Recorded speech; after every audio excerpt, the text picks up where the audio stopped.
Welcome back to Football Game Plan here on the Game Plus Network. I'm Emory Hunt, the czar of the playbook here at a rainy Wagner College as they continue to prepare for the 2019 college football season. Joined now by Ric Serritella of NFL Draft Bible, founder of NFL Draft Bible, but also a scout for the NFLPA Collegiate Bowl. Ric, we're here at Wagner. I know when I see you on the trail, it's football season because you're scouting more than anyone out there in the business. Hey. So it's always glad to talk shop with you. Now, we're here at Wagner, so Cam Gill, the linebacker, has to be a guy that's on your radar, caught your attention. What do you like about his game and why he's such a premier player? Yeah, Cam's been on our radar now for a couple years, a reigning NEC Defensive Player of the Year, and that's because he's a sack master. And anytime you can get after the quarterback, NFL teams are going to pay attention, most notably when you have NFL caliber size. And I think that's going to be one thing that scouts really appreciate is, you know, he's got the frame. He could probably even bulk up a little bit more. I would guess he's maybe 235, 6'3", 235. He could probably pack on another 10 pounds of bulk and still keep his quickness, which is his other area of strength. You know, that first step, beating the offensive lineman, to the backfield, to the point of attack. And I think that's where Cam Gill really excels and makes his money. And there's a reason why he had like 26 and a half tackles for loss, something to that effect last season. Yeah, head coach Jason Hotaling does a great job of not only bringing in talent, but developing talent here at Wagner. And when you look at what they were able to bring in during the recruiting cycle, they had a big-time recruit coming in from FIU and the quarterback. I know he's on your radar as well. Oh, yeah, CAS we call him, Christopher Alexander Stevens from FIU. And,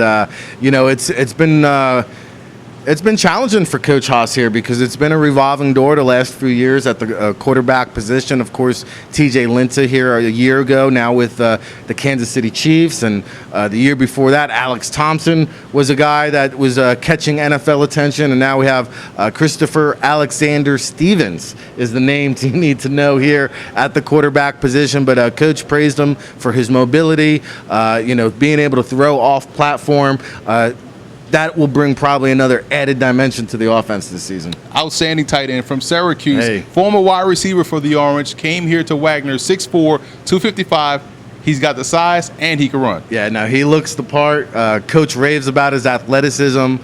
First one in, last one out type of kid. Very personable. In the brief time we had a chance to chat with him, unfortunately, the rain will prevent us from seeing him out here today. But I'm just going to have to circle it on my calendar, come back out here to Staten Island and check him out. We will be on location. I will anyway for the Wagner UConn game on Thursday night to kick off the season. So, maybe we'll have an update on him there. But definitely looks the part. I know Coach is excited about him. Hey, it's got me excited about him as well. Anytime Coach Halls is excited, it's a great thing because he always is bringing in talent. And speaking of bringing in the talent, you look at the NEC. 2 new programs in LIU and Merrimack join the fray.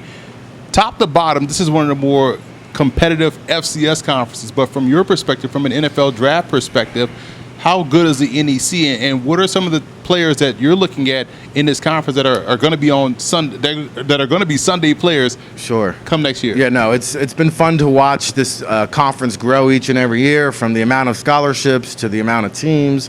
I think it's going to add to the competitiveness. Obviously, it's going to add to the talent level over the long haul, and Jacob Dolegala is a guy currently in NFL training camp that was kind of under the radar, but he's been lighting up the NEC now for the past 3 seasons, and I look for that trend to continue. I think they're going to have a handful of guys in training camps next season, most notably A.J. Hines, a guy I got a chance to meet with at Media Day. Then again, at the Duquesne campus, we talked about Ryan Foles off camera here at Wagner, who was had a couple of NFL tryouts. I think Hines is a guy who could be a borderline day 3 prospect, as can Javon Brown, the CCSU offensive lineman. I mean, this is an FBS looking type of offensive tackle, a 4-year starter, I believe. Again, just an incredible person off the field. And then Matthew Gonzalez, had a chance to talk with him at Media Day, and his head coach Bernard Clark, who has NFL playing experience. And Gonzalez, you know what? He may be a little bit undersized at 6'3", but he's got the athleticism, the versatility. They line him up inside, outside, slot, H-back, and he's not afraid to get his nose dirty either. So I think Matthew Gonzalez, another sleeper candidate. And I don't think we've talked about Chris Williams here at Wagner. Exactly. Defensive lineman, being coached up by Pot Rose, Terrence Knighton, his positional coach. And I know yesterday brought in Chris Baker, another former NFL defensive tackle, to work with Chris Williams specifically one-on-one. And, Pot Rose put him on my radar last year, said, hey, look out for this kid. He's 305. He's a legit NFL defensive tackle now.